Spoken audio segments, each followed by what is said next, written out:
Hello, Facebook friends. So, I'm coming to you live from the beach again, Golden Gardens. My hair's doing this crazy backwind thing. And I don't know how long I'm going to be able to stay here because the sun is fading, but I thought I'd try. Thanks for the like. So I'm talking to you today about, my hair's cracking me up, about gurus, guidance, and power. And I wanted to talk about that because I was just doing another little piece of personal growth work for myself, and it's a tapping on the chakras kind of thing. And okay, I'm going to turn. That's better, at least. Okay, there we go. I don't know if that distorts how much you can hear me, but we'll try this. So, yeah, I was doing this thing, and it was talking about kind of the way that I'm imagining you can't hear me because it's so windy. Shoot. All right, I'm going to move around. Let's see if I can find a spot where it's not so bad. Maybe I'll just walk with you. Yeah, I like the walking. So, I think a lot of people are seeking someone who helps them gain access to their power. So I'm going to use an example. I learned to do something called family constellations work. It's a type of facilitation, and it's a way of really doing some deep work on our family systems and accessing information that's not usually readily available. And so I took a year-long training in doing that, and it's deep and it's intense. And it's kind of scary for a lot of people. So all of my cohort, there were 10 of us in this training, and I think everyone had their different levels of intimidation, right? So different levels of feeling okay stepping into doing this for people. I'm sort of checking out the weather here because my hand is starting to get really cold. When it was sunny, it was awesome, but looks like it may be passing. So our teacher was really concerned about not pushing us to step into the work too fast, too hard, and really treated us like, hey, I know you're scared, and that's okay. But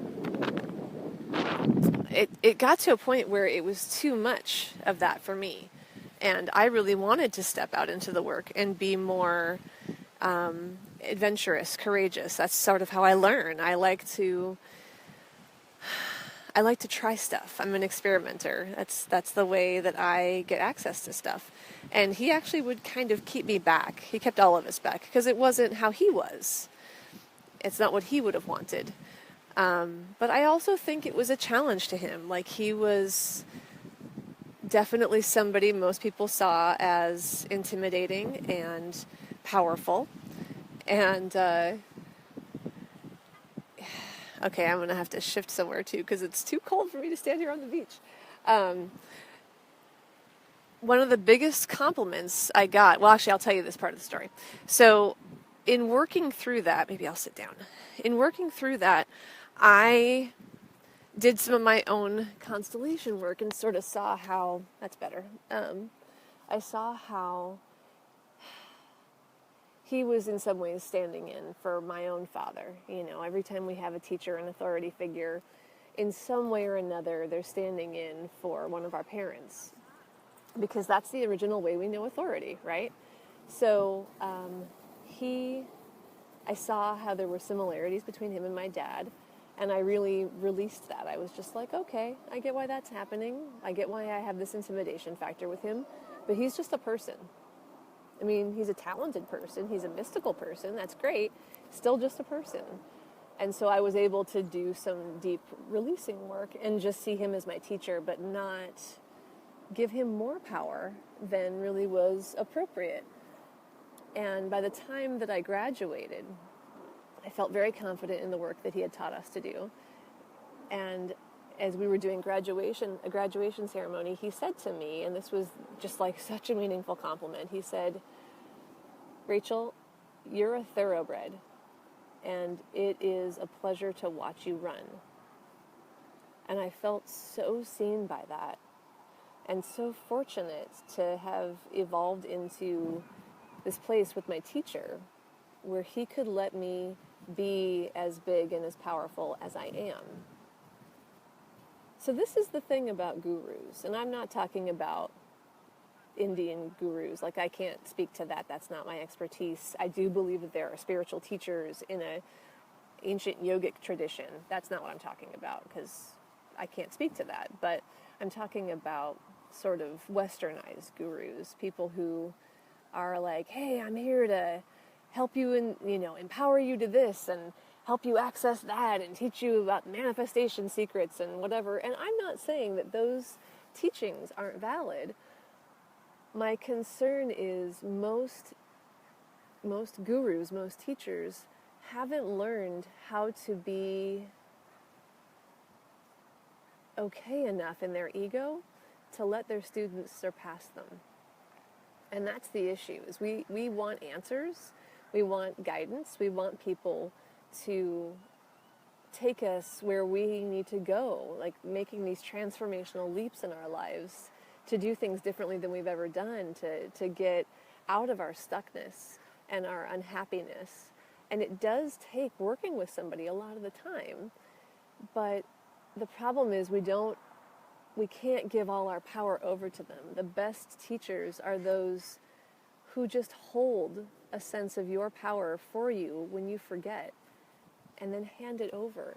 And when I'm working with people, okay, there's an amazing bald eagle flying over right now. That's awesome. I would turn the camera around, but you're not going to be able to see it. It's like way up there. That's fantastic. The best, thank you, Eagle. The best teachers, the truly gifted guides are the ones who say, I know I don't hold your power. I'm just holding a memory of it so that you can take it. Because we all need people to do this for us, to sing the song, our personal song that we've forgotten in our hearts about who we really are. So that's what great teachers do, and the problem is a lot of gurus, again, not the Indian mystics, but the sort of teachers who get too egoically attached to being in charge, to being in power. It's easy to do, right? Power corrupts if you're not careful, if you're not really doing your ego work. So I think a lot of people either are drawn to these teachers and then have this negative experience of someone that they can never become bigger than it, they can never surpass, they can never outgrow, someone who never gives them the gift of saying, yes, now we are equals.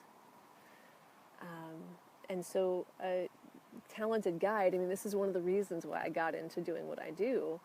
I love being that kind of person, and it is hard sometimes. I love working with the people I work with. I love being able to support them into this greatness, and I also have to let people go.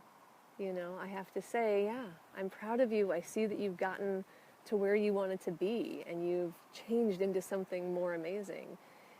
And that's not a gift from me. That's just, I was holding this container with you as you did it.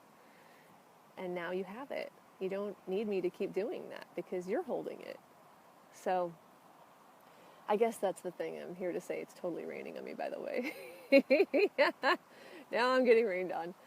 Is nobody owns your power.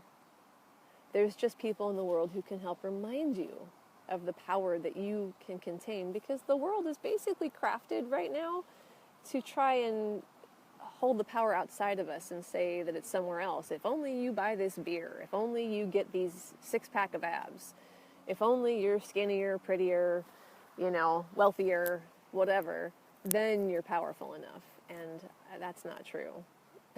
Hey Darren, I missed you too. I was at the dentist, my friend, and I'm at Golden Gardens now. See how clean my teeth are? Yay! No cavities. So this is my reminder for you today, is don't look for your power outside of yourself, but it is okay to look for someone who will help remind you. But that's all they're doing, is reminding you. They're singing this song back to you of your power so that you can open up your consciousness and retrain your brain to recognize it, to see the options and your ability. I hope that was helpful. And since I'm totally getting rained on, my screen is like all spotty and stuff. Yes, I'm over here at Golden Gardens, so here's a wonderful view for you. I hope you're having a wonderful Monday. I'd love to hear your thoughts on this, any triumphs you have over the negative or false guru model, any ways in which you're reclaiming your power, any of that. Feel free to leave me a comment, and I'll see you next time. Bye.